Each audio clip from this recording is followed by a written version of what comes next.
विधान परिषदेच्या 17 जागांसाठी महायुतीचा फॉर्म्युला ठरला। भाजप 11, शिवसेना 4 आणि राष्ट्रवादी 2 जागा लढणार। मात्र अधिकृत घोषणा न झाल्यानं संभ्रम वाढला।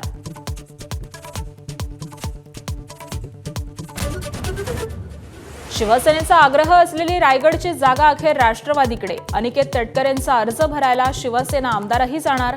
शिवसेनेकडून नेत्यांना युतीधर्म पाळण्याच्या सूचना, तर भरलेले फॉर्म 4 तारखेपर्यंत मागे न घेण्याचेही निर्देश।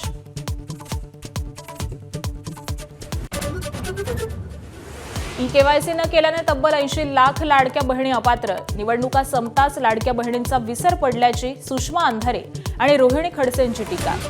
तर योजना सुरू राहणार असल्याची एकनाथ शिंदेंची ग्वाही।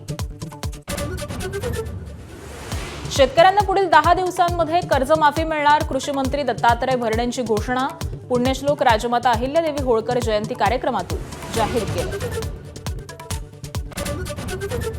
आरसीबीनं सलग दुसऱ्यांदा कोरला आयपीएलच्या विजेतेपदावर नाव। अंतिम सामन्यात आरसीबीकडून गुजरात टायटन्सचा धुव्वा। विराट कोहलीची आणखी एक निर्णायक खेळी।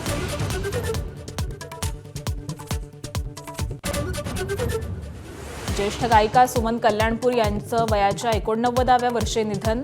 11हून अधिक भाषांमध्ये गाणाऱ्या सुमन कल्याणपूर यांनी घेतला अखेरचा श्वास। सुमन कल्याणपूर यांच्या निधनानं संगीत विश्व हळहळलं।